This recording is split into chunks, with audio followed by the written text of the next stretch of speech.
welcome to Meanwhile in the West, my weekly series where I read through letters to the editor in my local newspaper, the West Australian, and I criticise the stupid people who write in stupid things. First up, we're in this together, 8th of October 2014. Of course the burqa should be banned in Parliament and on the streets, and it's nothing to do with culture, it's about security of Australia and our people. The Muslim community needs to get over themselves and realise what is happening, and aid the Australian authorities to protect all of Australia's people. Too many people come to this country not respecting our laws. They need to wake up to themselves and join in. Brett Simpson Sterling.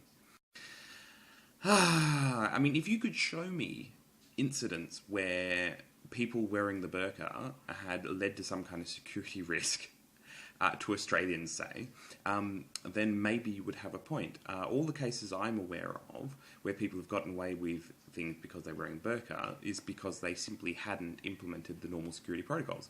So if the police stop somebody on suspicion of them doing something dodgy and they can't identify them because they're wearing a burqa, then the protocol, as far as I'm aware, across Australia, is that you take them back to the police station where, that is, if you don't have a female officer with you, you take them back to the police station where a female officer will then observe the person and identify them or not. I'm not aware of any cases where, say, people have committed things like armed robberies while wearing a burqa so as to obscure their identity. Unless and until something like that happens, it seems absolutely a disproportionate response to something that hasn't actually happened to ban particular items of clothing.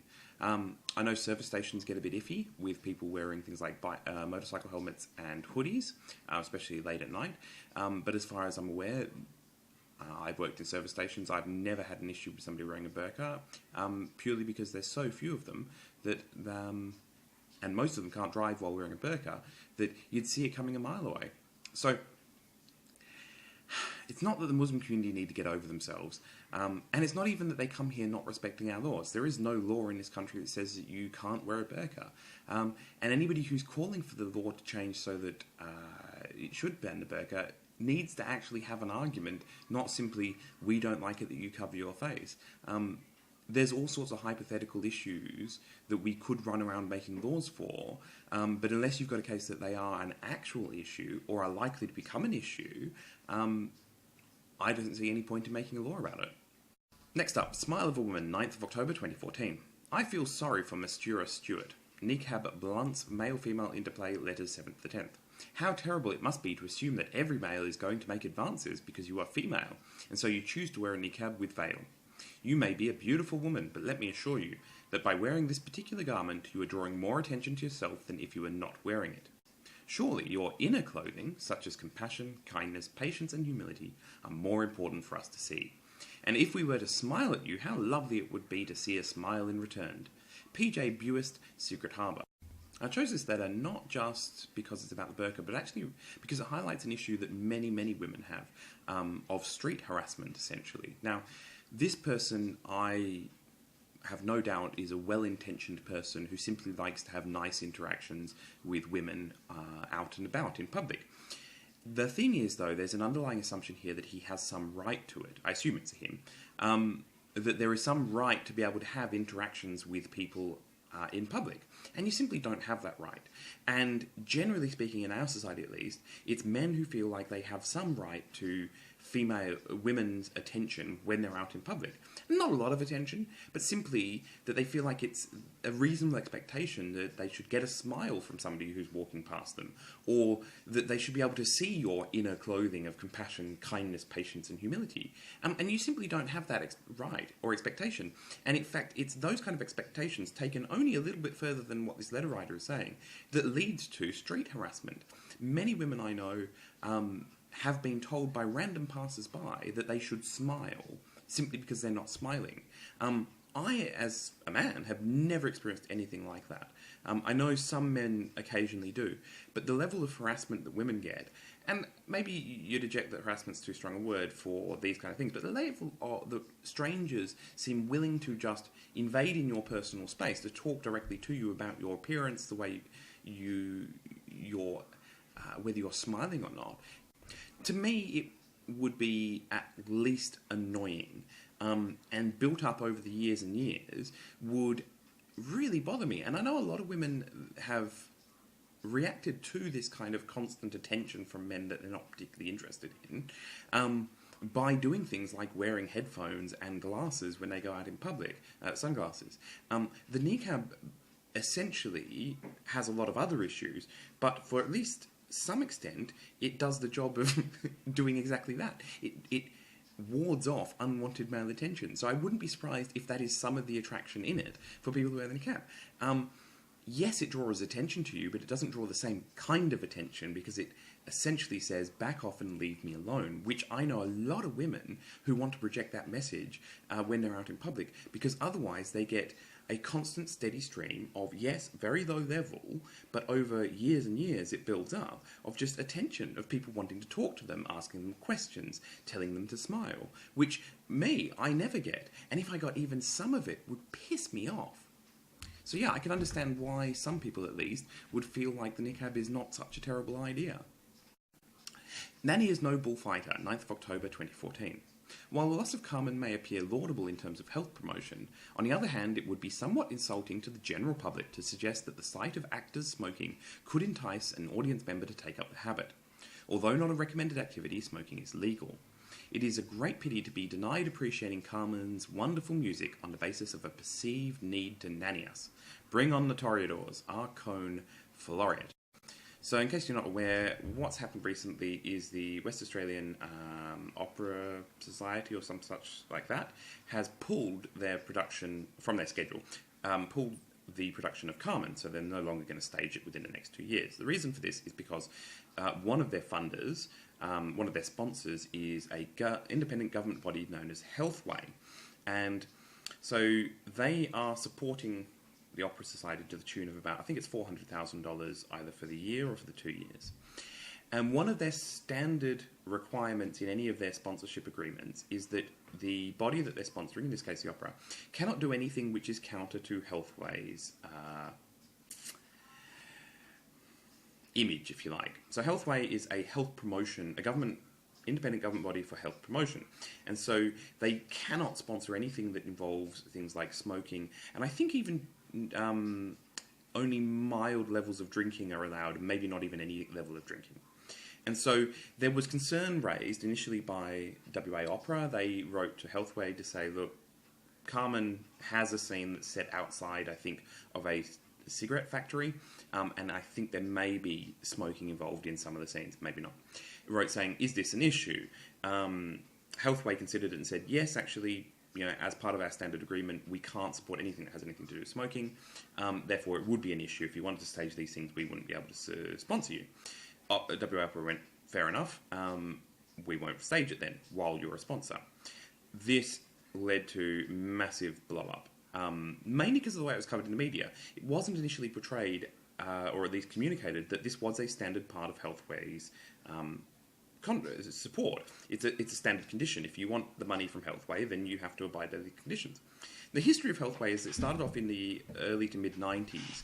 At the time, the state government recognised that a great number of arts and community organisations, sporting clubs in particular, were sponsored by cigarette, tobacco and alcohol companies. And at the time, even now, we've been fairly progressive in terms of banning advertising and the influence of tobacco particularly, but also alcohol, the alcohol industry in advertising and sponsorship and stuff.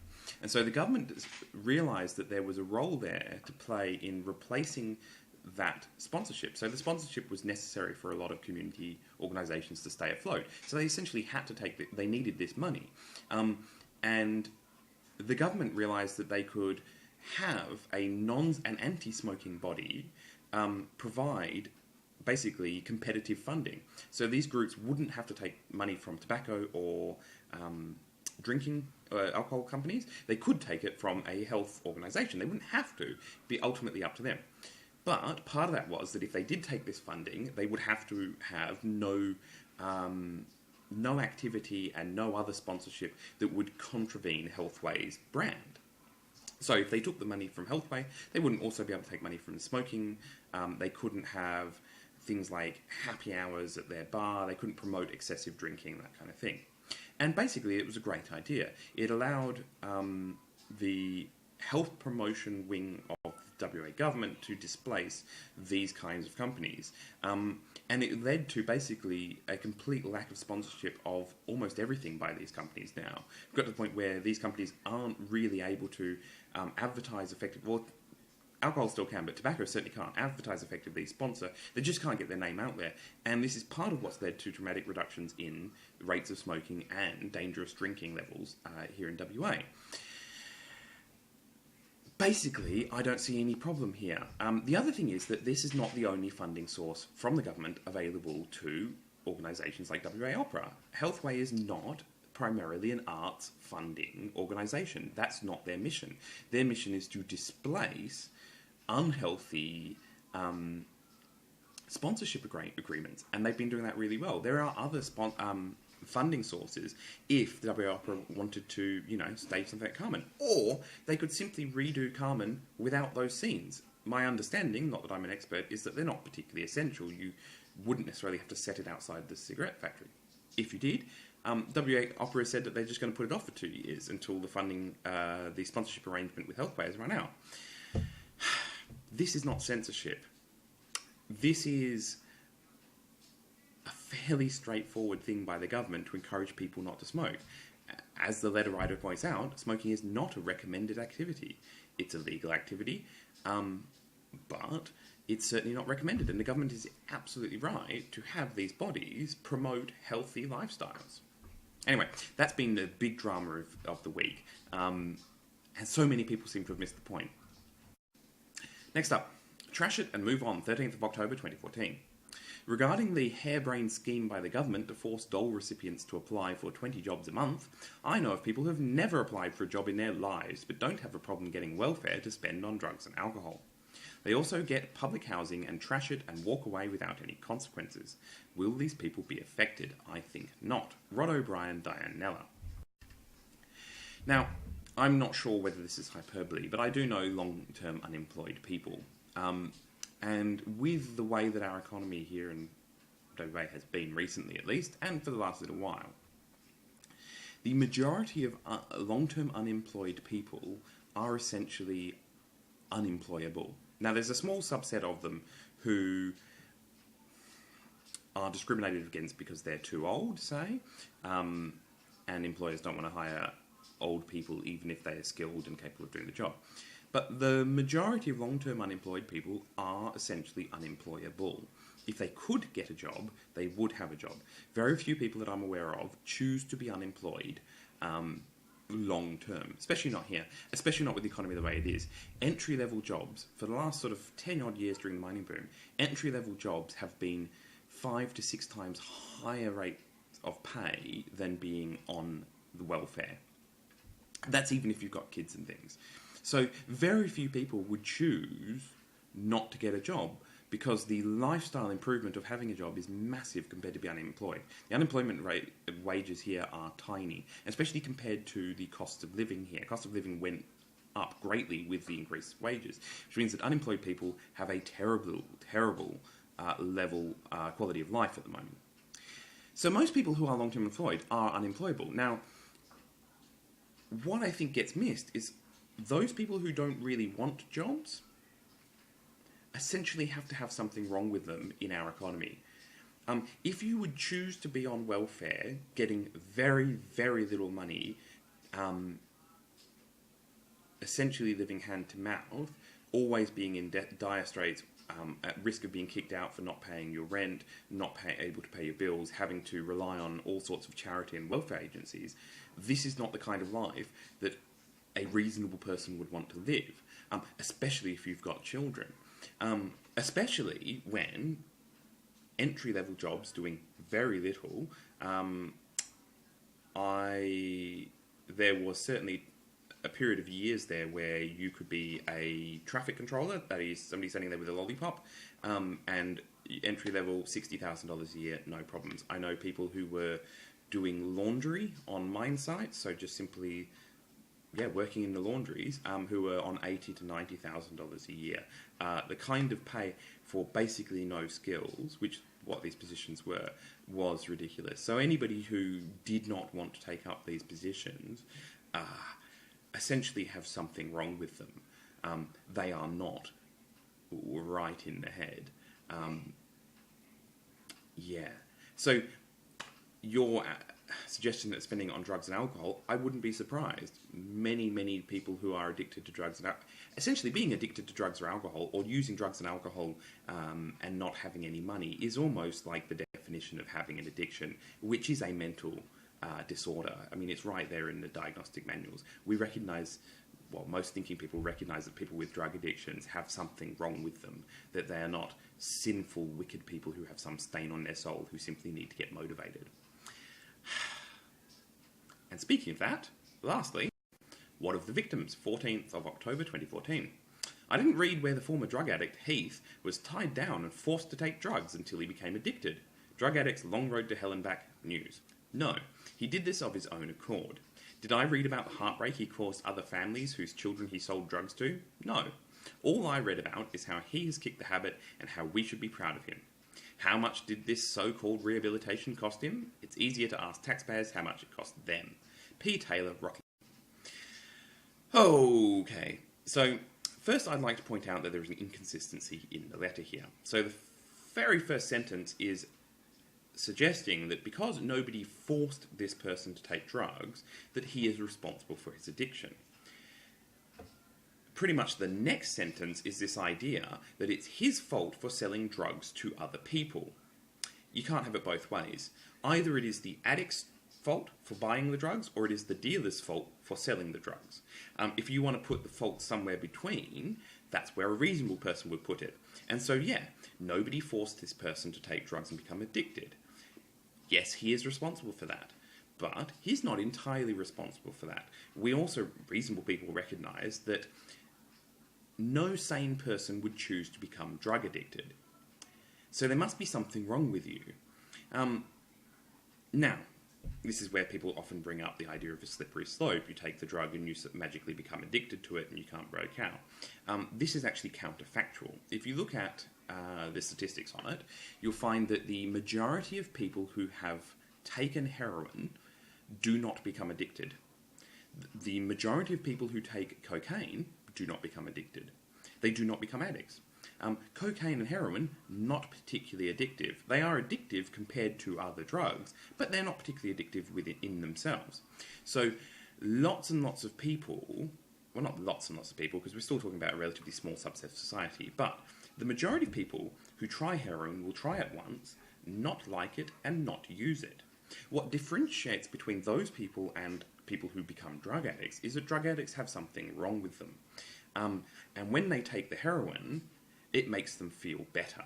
Normal people take heroin, and it makes them feel maybe a bit okay, but also a bit under the influence of drugs, and it's, you know, a little bit pleasant and a little bit unpleasant, and in the grand scheme of things, not really worth the hundreds of dollars that or whatever you've paid for it. People who have what some people might call an addictive personality take heroin, say, and they're also used to feel they've got something wrong with them. They're so used to feeling shit that when they take the heroin or whatever, it makes them feel better, basically. Compared to how they normally feel, this is a wonderful improvement, and it's worth the cost. That's how they get spiralling into an addiction. This is the same for gambling. It's the same for basically everything else. So this person, Heath, almost certainly had the propensity to become addicted to things as part of his basic makeup. Now, most of this we know. Some of this is hereditary. A lot of this is based on your upbringing and the kind of situations that you were in when you were growing up. And so a lot of this was actually put into him. And no, he probably wasn't tied down and forced to take drugs, but he was put through situations as a child, I would be prepared to bet. And I'm prepared to bet this based on my experience with working with actual drug addicts and my knowledge of literature, is that he was almost certainly put in situations throughout his upbringing that made him particularly vulnerable to addiction. No, it's not quite the same thing as being forced into it, but it does mean that it is not entirely his fault for becoming addicted. It is partially his fault, and it's certainly his responsibility to do something about it because he's an adult, and when you become an adult, it becomes your responsibility to deal with these things. But it's not entirely his fault. On the flip side, when he's dealing drugs, he's certainly responsible for dealing with drugs. But the addicts that he's dealing to, he is no more responsible for them becoming addicts as his dealers were responsible for him becoming an addict in the first place, i.e. there's shared responsibility. And yes, he probably didn't pay as much for his rehabilitation as taxpayers did. Now, maybe if he's got his life back on track, he will end up contributing in taxes to enough to offset the cost of his rehabilitation. But maybe not. We know that addictions aren't something that suddenly magically go away, but maybe will be able to pay it off. But we also know as a society that we can take a pragmatic approach, that regardless of who's to blame for this person being an addict, we can take a perfectly pragmatic approach and say that as a society it would be cheaper to us to simply provide this rehabilitation. That is, if we don't rehabilitate this person, their trajectory of continued drug use, crime, and all of the problems that come with that is probably going to end up costing society more, and almost certainly will. We know that our experience here is that, generally speaking, it's about 2 for 1. So every dollar you spend in sort of rehabilitation and preventative type stuff like that saves you about $2 down the line in terms of policing, law enforcement, and jailing people. And that's not counting effects of sort of reducing the level amount of victims and the harm to them. And so we know that, regardless of whose fault it is, it's still a perfectly useful thing to do, to spend money on rehabilitative stuff. Purely from the approach that it saves us money as a society down the line, it makes our society a better place, even if this person was completely responsible for their drug use. Anyway, that's it for this week. I feel much better now, having had those rants. Who knows what the next week will bring? I hope you're all doing well, and I'll see you next week when we find out what's happening in the West. See you later.